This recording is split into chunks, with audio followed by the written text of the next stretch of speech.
All right. Welcome back to Spotlight with Britt. I Yay. don't think I need to introduce my guest. Well, you better. Somebody might be from out of town watching. I don't know. I hope they are. Yeah, I maybe. hope they are. So this is the voice of Little Rock, Craig O'Neill. More of Arkansas, but that's okay. And you're the voice of you are the voice of Arkansas. I'm trying to be more important than I probably am right now, Britt. But anyway, You know what? let's go voice of Arkansas. There you go. Conscience of the world. Tell everybody that may not know you from your radio days. What was your nickname when you were in radio? Well, the nickname actually started when I was in high school. Okay. I was known as Lips for two obvious reasons. All two of them. They called me Lips. And so when I got into radio, Britt, I was using everything in my past life to put out there to make it a part of the show, much like you're doing now with this podcast. Because you and I have a relationship that began at Channel 11 when you worked there and I worked there, now retired. But anyway, you use all of that to put out there. I was known as Lips. So on the radio, I was known as Lips. And Well, and I happy. remember some of your time from the radio, just a little bit. I remember a lot of it from THV. Again, like you said, that's where we met, and in the break room. in the break room. That's right. That's I right. found her slapping a vending machine. I can't get that payday candy bar out of. And then she took it and shook it. She's tough, y'all. So if she says be on my podcast, I'm not about to deny it or say no, because she's going to come up there and shake me wanting her payday. I'm sorry. Well, no, that's funny because I do. I was telling somebody earlier, I said the only time that I got to see you was at the end of the workday because I knew that if I made one trip back to the office, they always said if you're in the office, you're not selling. Exactly. And so, I was like, okay, but I have to swing back through because I had to see Craig and Ed. Aw. You guys were like, it was so cool. And I really enjoyed that time and getting to. So you got your weather and your BS all I in did. one little trip, didn't you? I did. That's cool. It was great. It was great. So great thing about having you, the voice of Arkansas. This morning when I was getting ready to head over here to the studio, I happened to look out my window and I saw a red bird. And so red, Arkansas. I mean, I just And I'm a Cardinal fan. Well, there you go. Well, So see, there's a little highlight about you I didn't know. it's kind of a low light because they finished in last place last year. But anyway, I'm willing to admit it. You know what? My friend would love you. She loves it. There you go. So the last time that I saw you was over at the library. Yes. And you visited us for one of our RCast workshops. And I was very excited. I really tried hard to get you over there for my interview workshop. I wanted you to speak. And I know that that's right. You were in, the last few months of THV. Working THV, couldn't concentrate And you're like, on all that. he said, I don't know. I don't know that I want to be I don't know that I want to speak. I think I want to come and be a student. And folks, let me tell you, I went to that podcast seminar and I was sold within the first 10 minutes because when they told me that if you can be on a podcast with Britt, your doors are opening. And as soon as I heard that, I went, boom, I'm here. So I'm sitting back. Come on, Arkansas. Bring it in, baby. Bring the money bags. I'm going to be looking for the Brinks truck. Hey, I can only hope that one day my name is as well known as yours. Seriously. I do remember. So after I left THV, I tried to, get you and recruit you over there, but you and I ran into each other before you knew that I wasn't at THV anymore over at Crestwood Elementary, and you were doing the I Like Me reading day. That I Like Me is so wonderful. The Rotary Club in North Little Rock does that, and what they do is they get a little children's book, and they have printed in the book via computer, a computer program puts the name of the child who gets the book, and the child's best friends, and the child's teacher, all names in the book a part of the story. And they've been doing it for almost, I believe, about 18 or 19 years. It was so great, to get to see, you see someone on TV, And it's like, oh, they're probably not that genuine in real life. But you, and honestly, so many people that I met at THV were genuinely amazing people. And to get to see you that day when you were in your element with those kids, and those kids they probably didn't have any idea who Craig O'Neill was. Oh, no. But I mean, You're right. you were right there with them, and to see them feeding into Yep. that. And only their teachers know. And the teachers will tell the kids, and the only reason they kind of look in a little bit of wonder or interest is because the teacher has told them. Mm-hmm. But no, they don't watch the news. But now, here's what's interesting about this, and it kind of reflects our time we live in. I'm getting recognized by children in the grocery store or out in the public, pointing to me, telling Mom, and it's because I read during the pandemic, I read books on YouTube. Yeah. So it's YouTube that has done it for the small children. Yeah. So I'm saying it's a smart thing you're doing right now. Mm-hmm. So, but that's one of the things that's going to be highlighted throughout Spotlight with Britt is ways that people can get involved in their community and give back, because the more work that I've said before I think it was on the first trailer, but we're doing the podcast from the studio over here at Exodus.life. mm-hmm. And between Exodus and another couple of clients that we have through American Business Engine, we have been given an opportunity to work with individuals that are truly encouraged by the difference that they can make and the greater things that they can see from giving back. Yep. And, being that they're nonprofits, you can tell that shows even more of that heart that they have to help others, because they may not be getting paid the greatest, but you know what? It's not all about the paycheck. Nope. The career is enjoying what you're there to do. There you go. And we've seen you get to do that, right? Living in the moment. Yeah. Mm-hmm. So you had 31 years in radio. Is that right? Very good, baby. Give me some on that. I learned when I was in advertising sales, you better do your research, okay? You go in and you don't ask questions that you could have found online. So you Man, that means nobody's asking questions anymore, because you can find everything online. Oh, and everything online's true, right? So you had 31 years in radio. You had 23 in broadcast. You mean TV?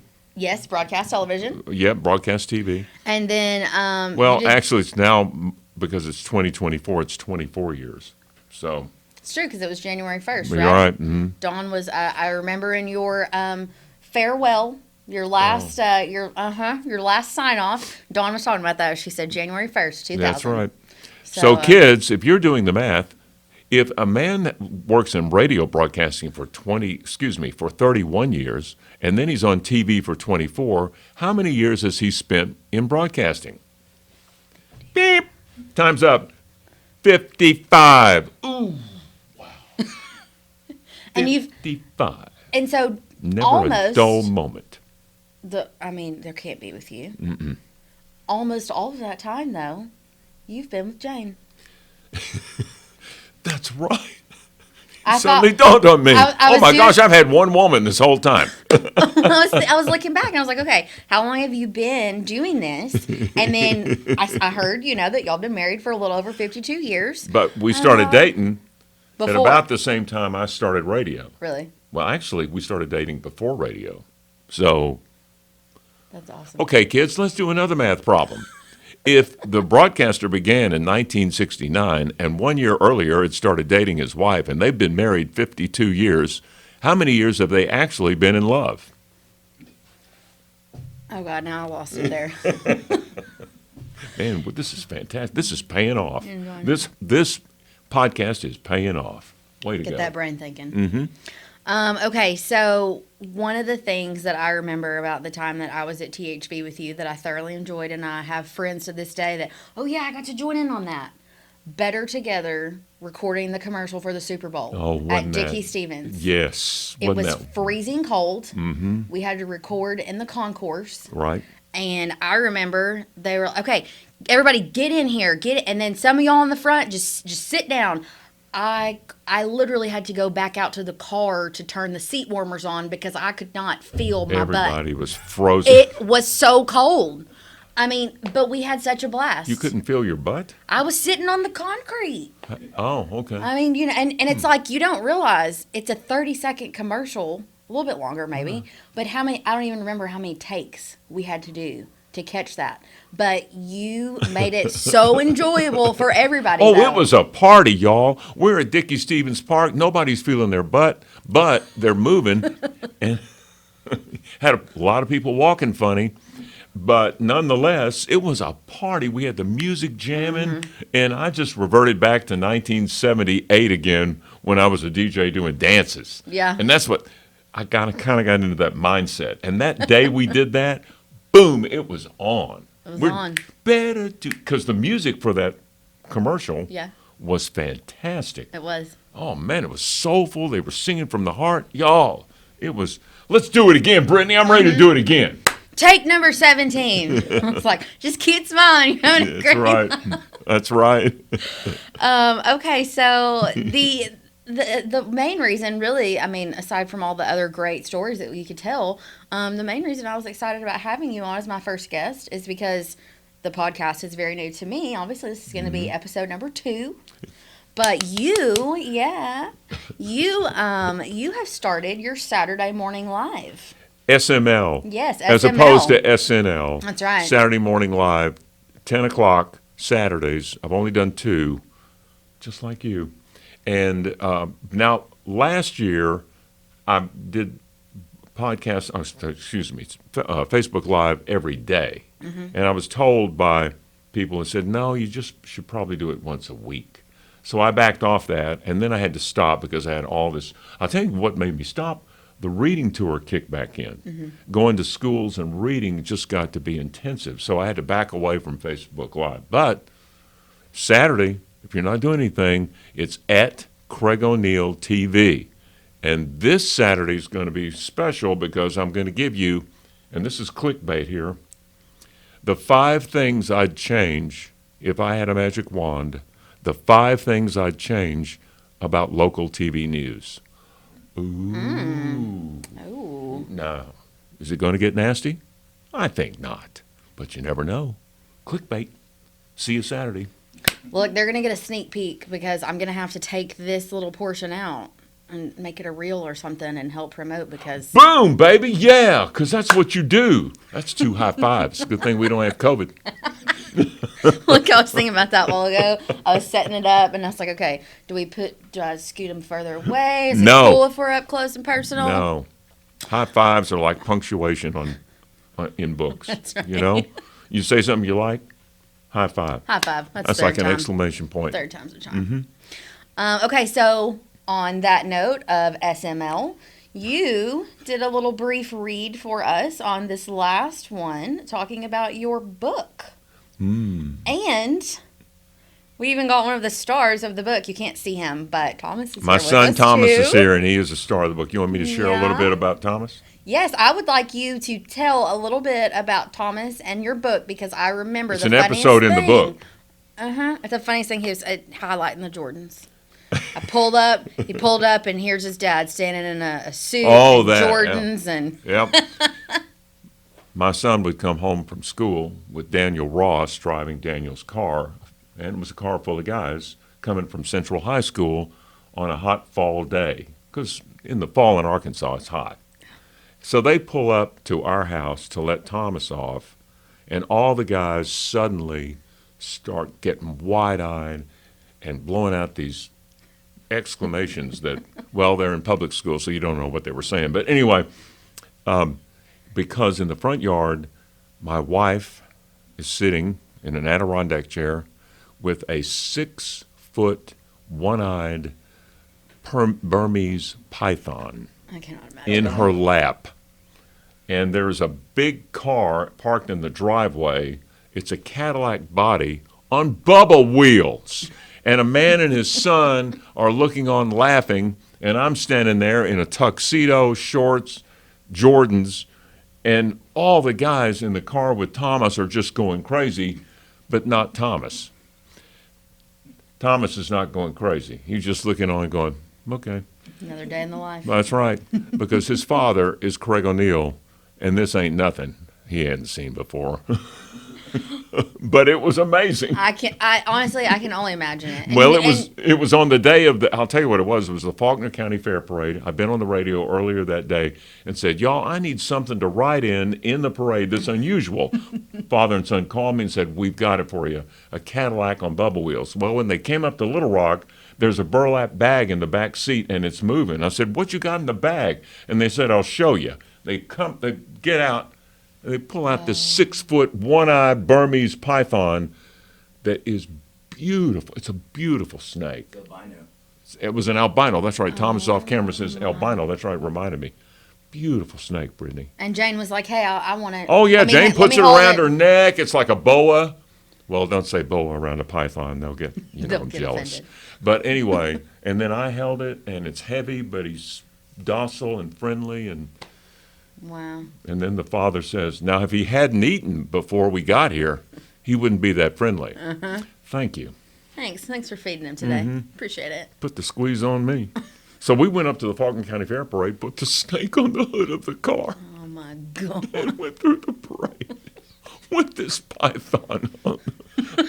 And everybody's like, "Let's Craig O'Neill." And yeah, It's fine. and I have not been asked back to be in that parade. I can't figure out why. No idea. Well, let's move on because that's kind of negative right now. Oh, look, so not so negative. Several of your old coworkers, they have moved on from THV as well, but they had to tell you in your farewell videos to not get on Jane's nerves too much.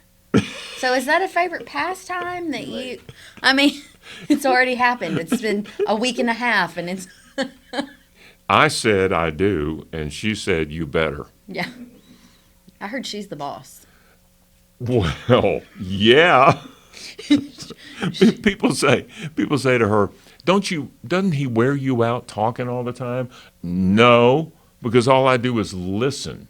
It's Jane's show at the house. And my son off camera will amen that. Can I get an amen? Amen. All right, amen. We'll have to, now she tried to jump on Now there's there. your next guest. Or not maybe, you may want to let it settle for a while. Bring her on this. Oh, yeah. But now you'll have to put her paintings behind you. I know. I don't even know who. I brought this in. It was at my uncle's house. It looks and I like was one of, trying- well, don't take this wrong, but it looks like one of those starving artist pictures. I wouldn't doubt it. This weekend at the Holiday Inn, it's the starving artist sale. Come in and we have paintings of all sizes to cover up that hole in your wall. The starving artist sale. There really is a little crack. We pulled this together, Oh, I like the two raccoons on the, yeah. See? Here's, We're in the natural state. You got to get a little scene of nature. here's what you say. Say, this is 65th Street, 1871. Yeah. Back in the day. Go with it. I mean, and that's where we are. If nobody knows, we're out here on 65th Street, and we're just loving it. It's a great, But not in it's a great place to be. 1871. No. Obviously. So the Jordans. I need to. I asked. Have you seen the movie Air? You weren't in it though. No, but my shoes were. I've been wearing Jordans since, I've been wearing Nikes for at least 40 years. And when Jordan came out and was amazing, I wanted everything Michael Jordan. I got the shoes, I got the haircut. I didn't get the money. They didn't have Michael Jordan cologne. I bought that for a while. And just have always worn Jordans. I bet, and I go through, and it's so funny, now that you brought it up, this is so boring. Feel free to, if you have something to do around the house, a chore or something, this is the point in the podcast where you go do it while I talk about my shoes, because it's so funny because you go to Dillard's and the women's shoe section is always packed because women are eat up with their shoes. No, men are now too. When you go to a school, the first thing the kids look at when you walk in the door, not your face, they're your shoes. And because you're wearing Jordans, they just go nuts. But that's not why I got them. It's Michael Jordan. And I got to have them with the Jordan signature, and that movie that came out called Air has a moment in it that Matt Damon looks at the camera as if he's talking to Michael Jordan and the Jordan family. And that moment, that speech alone should get him the Academy Award because he nails it. the exact reason why we buy the shoes and what it means to an athlete and how the athlete's arc of life will go, how he'll be raised up, and then he'll be torn apart. Mm-hmm. And it's when he's torn apart that he is the real challenge. Beautiful speech. Yeah. Nothing like what you just heard. Well, I always thought that was really cool because, you know, oh, yeah, you don't see anyone's feet when they're in the news. There it is. This is the latest. So I got a pair that haven't even opened yet. I was going to start wearing them. Was it a Christmas present? No, it was a gift to me for retirement. I went and bought myself a new pair of Jordans, and I thought, I'm going to wear them for Brittany for the first time, and now I just remembered I forgot. It's okay. It's okay. I'm just glad that you showed everyone because I seriously, that day that we recorded that commercial, I said, so what do you wear? What are your dress shoes? And you're like, it's Jordans. It's just a different pair. This is what I wore on the, it's good. You just showed a 73-year-old man's leg. It's a skin show. That's what I wore on the news, folks, and I was proud of it. And you see a lot of people wearing tennis shoes now with suits. I'm not saying I started it. But you started. But I started. So, okay, so we've talked about the TV. We've talked about radio. Talked about my wife. But I want to know, if you can pick one of the three, what did you enjoy the most? Was it radio? Ooh.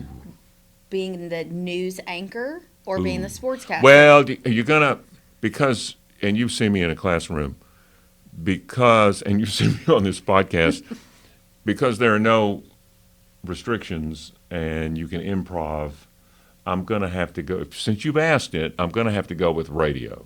Because in television, as Brittany will tell you, everything is measured. They have to know everything you're doing. You have to tell at least 5 people what you're about to do. It's got to be the cameraman. It's got to be the people back in the operations. It's got to be someone that's on site.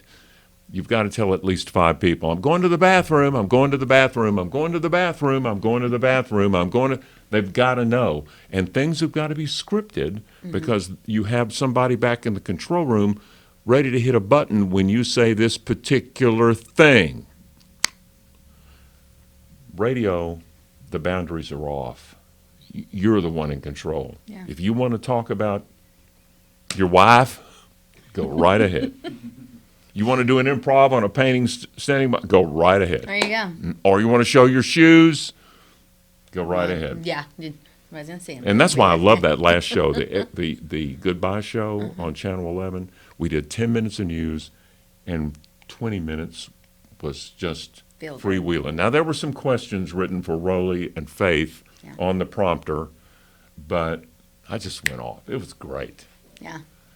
I honestly, like, that was so cool. Even though I didn't get to be there, the way that they brought everything back together and just a lot of the highlights.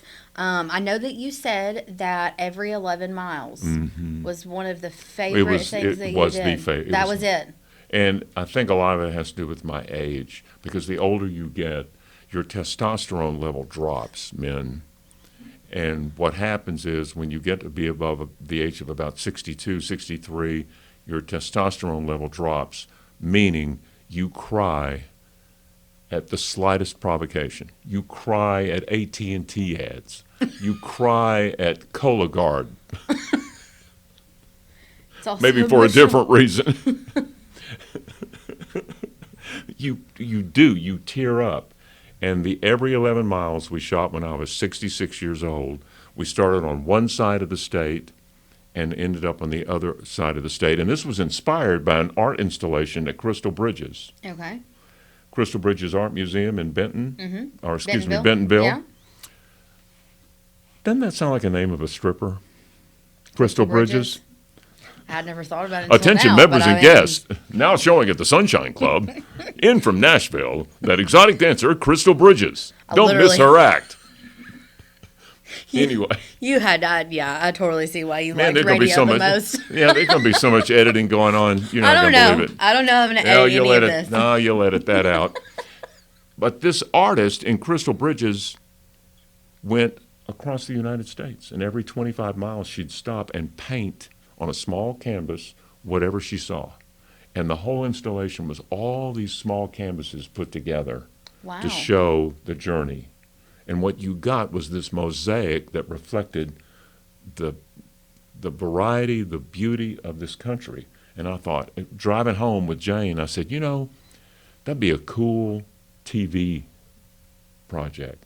Start on one side of the state, go to the other, and every 11 miles you stop and you take a picture of wherever you are.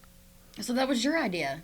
Well, I was stealing it from the artist in Crystal but Bridges. I was wondering. I didn't know if that was marketing Well, at the station, but no, claim it. And we did it, y'all. We did it. And the THV not only let me do it with a photographer, but 3 other people. We put it online. It was the station totally committed to this idea. And I would like to tell you that, we got millions of followers, and by the time we were done and we were winning Emmys, blah, blah, blah, blah. No, we didn't. But what we got was this beautiful picture of what Arkansas is. Mm-hmm.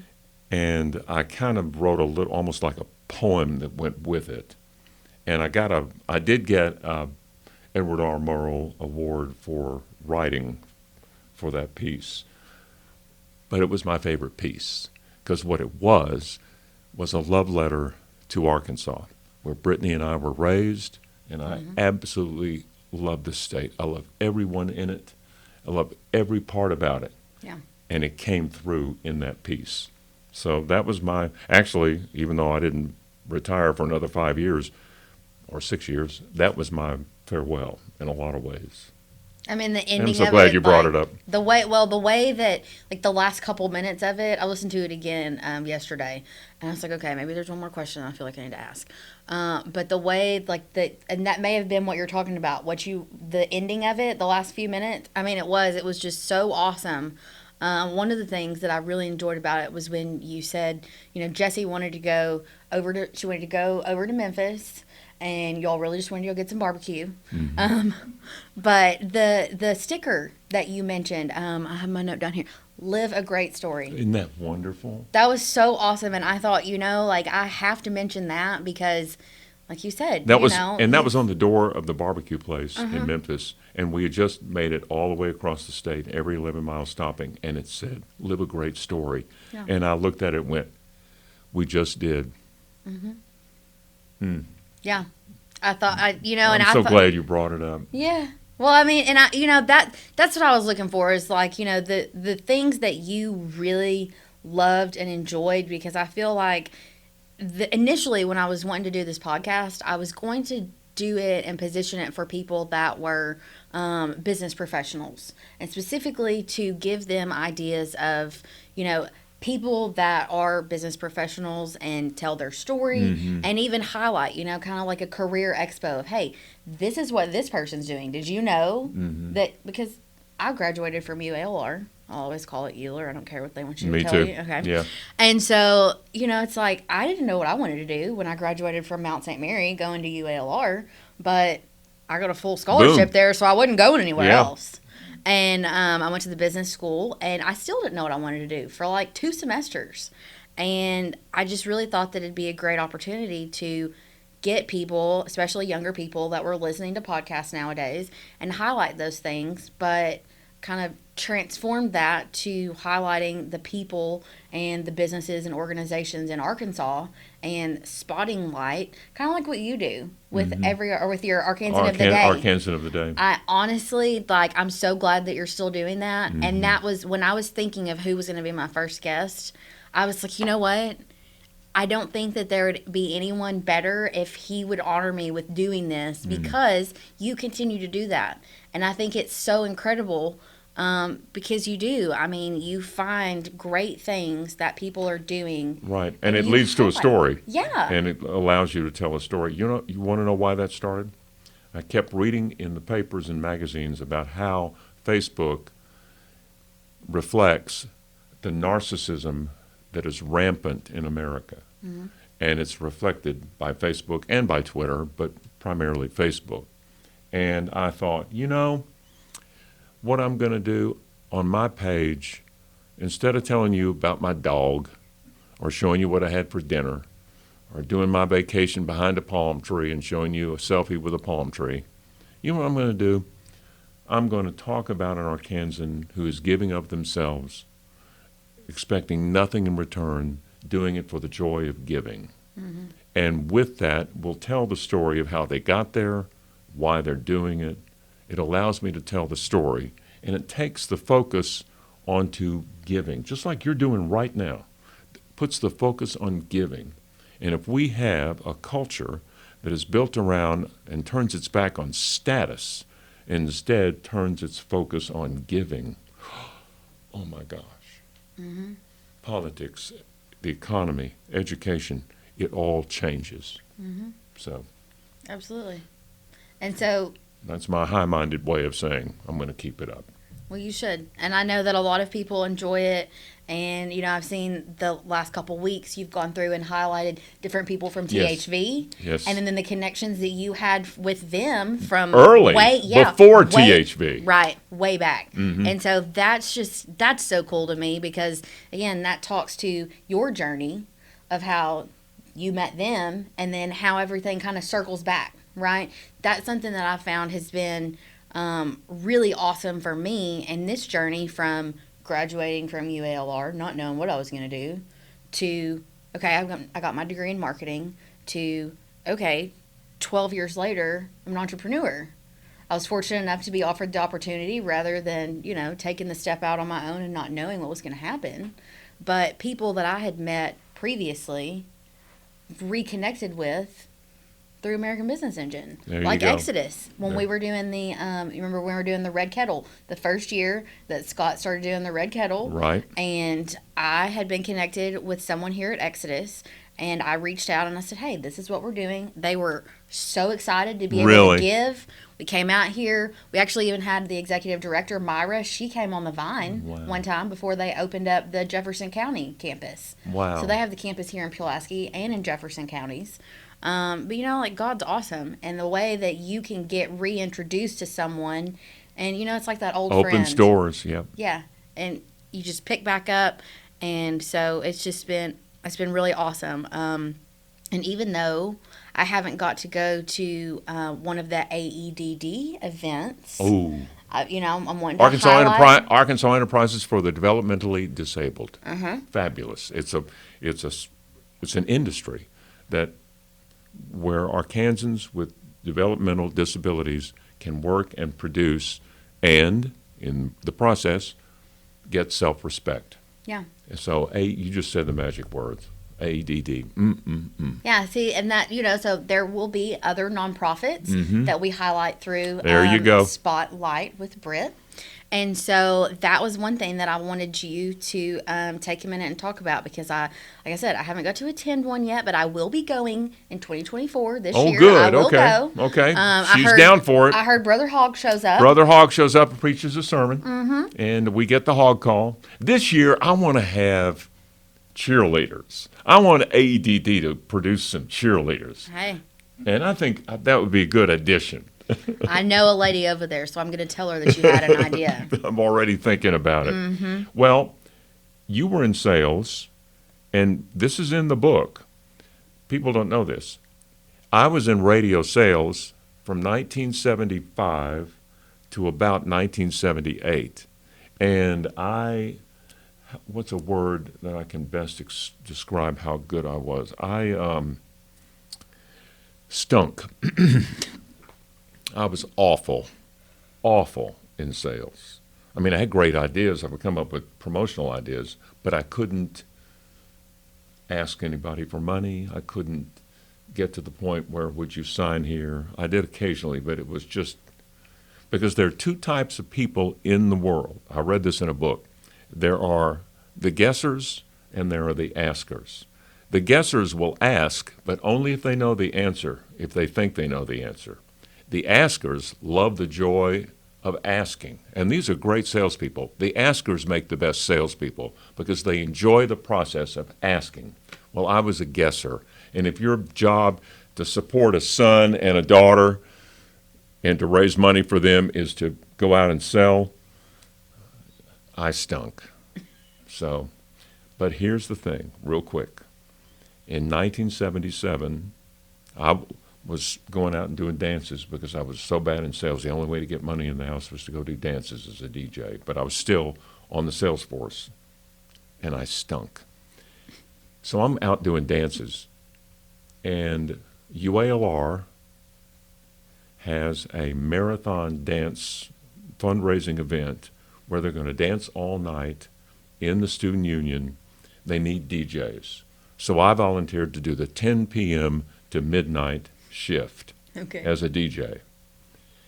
And that 2 hours with those dancers, it was so much fun. I mean, we were doing the bunny hop, we were doing contests and games, and when I started to try and leave, they didn't want me to, so I stayed till 1.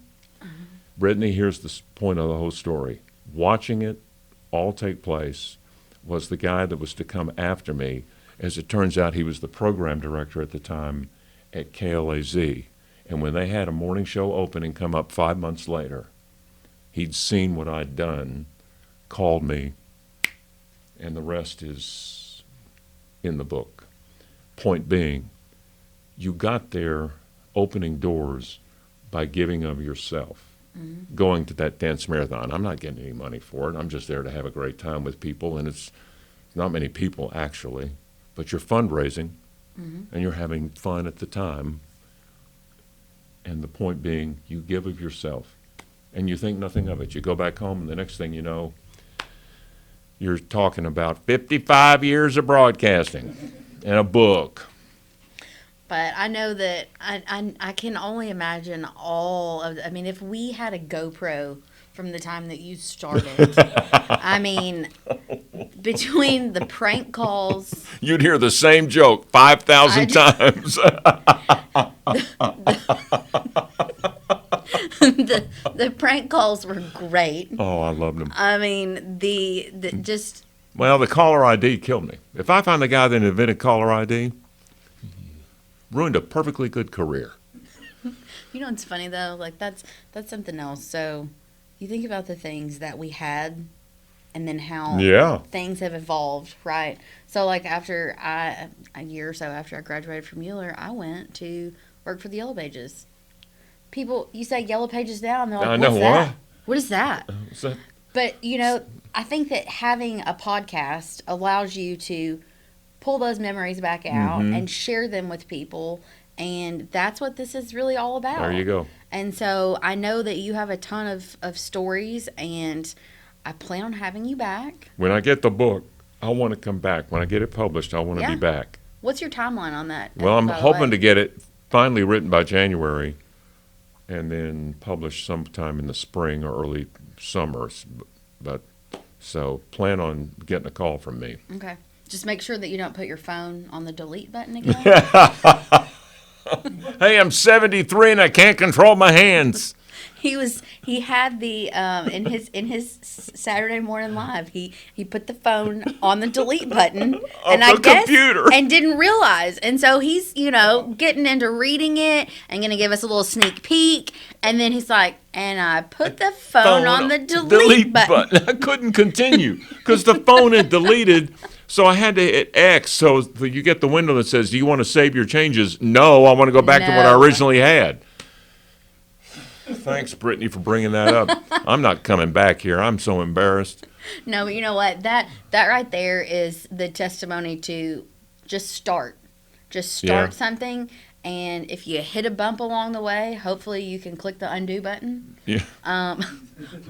But worst case scenario, you just pick it up and just keep going. This podcast is not working for me. You've learned so far that my wife's in charge, that I'm a klutz when it comes to technology, that I stunk as a salesperson, and I can't write this book. Oh, thanks, Lord. Brittany. Hey, you know what? I can't wait. I really can't. The book, have you picked a name?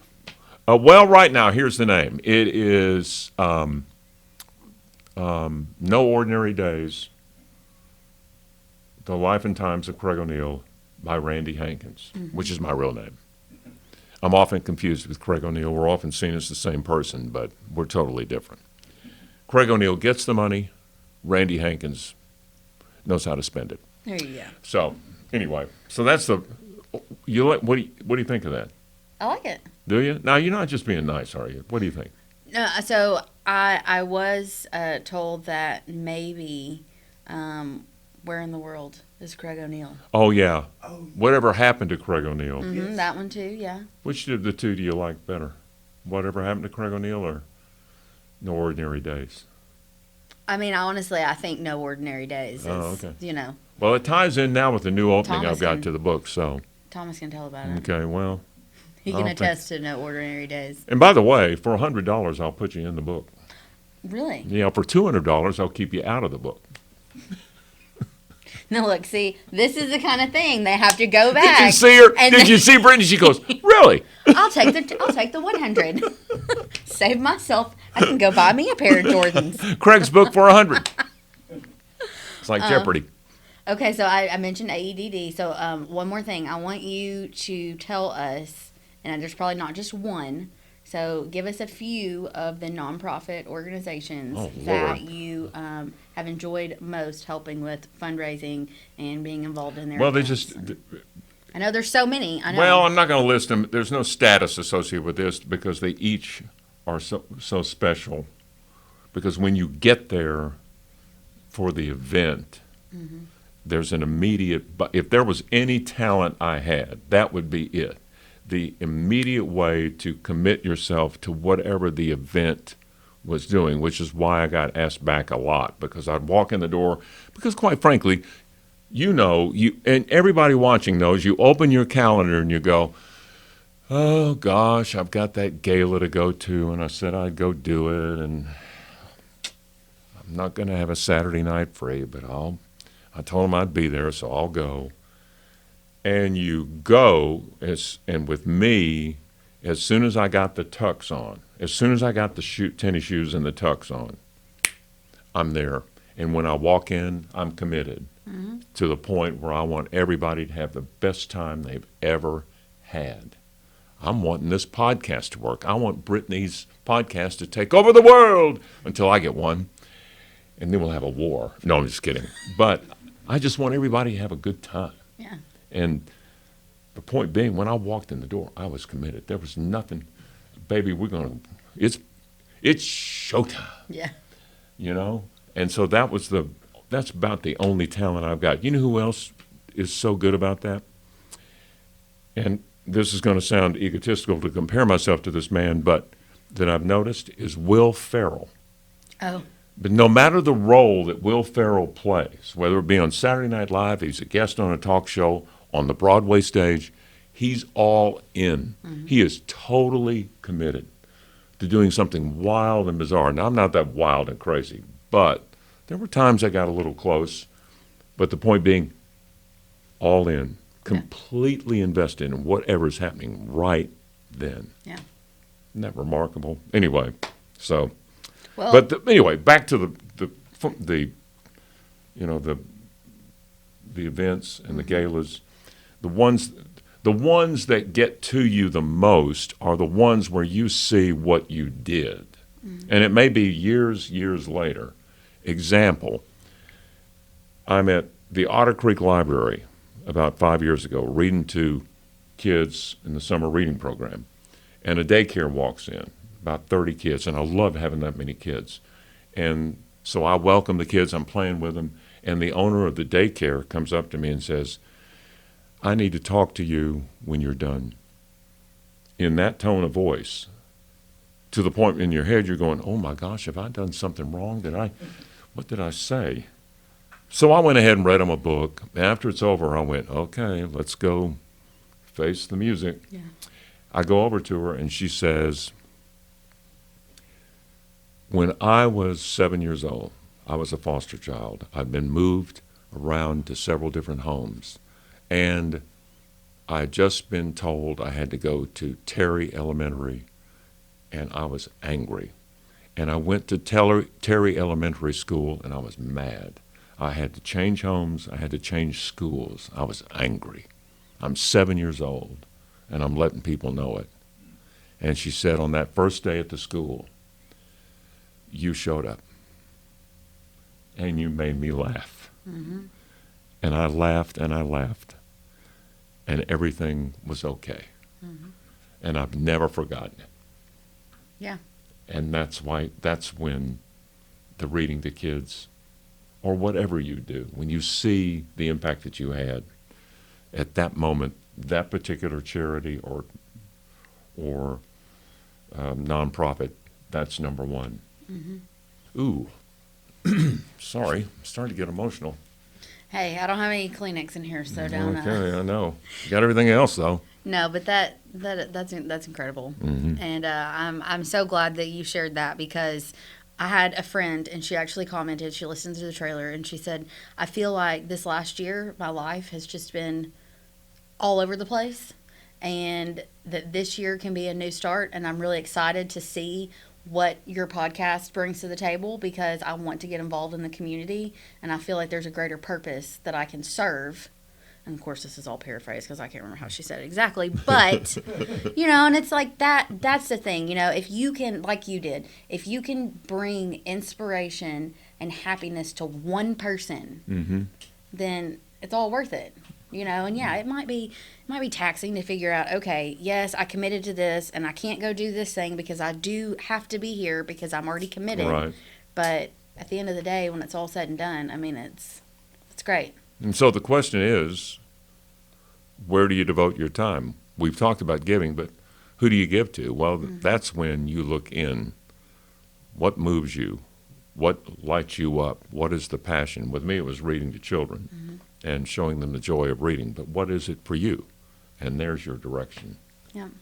Baby, we're going to get Look, exclamation point right there. I think that's a great way to end this. I have covered... Yeah, I've covered all my notes, and I want to leave it with this, the quote that you ended every 11 miles with. "You may leave Arkansas, but it will never leave you." Oh, it was great. It was great. Thank you. Don't cry, because I don't want to cry on here. I'm not, but thank you. You got to have me back. I will. I'll hold up the book. I absolutely will. I can't wait. I'm so excited. You're wonderful. Thank you. All right. Well, thank you, Randy Hankins, for joining me on this podcast. Somebody told me Randy Hankins when I very first started at THV. I'm like, who? Okay. Who was that? Let's not say that out loud, okay? Oh, Bruce Holstead. Bruce told you. Well, Bruce, my son Thomas knows Bruce. Yeah. So it was. Well, let's not say that out loud, because I owe a lot of people money. All right. Well, thank you all for joining us for our second episode of Spotlight with Britt. And our guest, thank you again for being here. Britt and Lips. Mr. Craig O'Neill. Yay. All right. We'll catch y'all next time. Have a great rest of your week, whatever time of day it is. I hope that it's blessed for you. And see you later.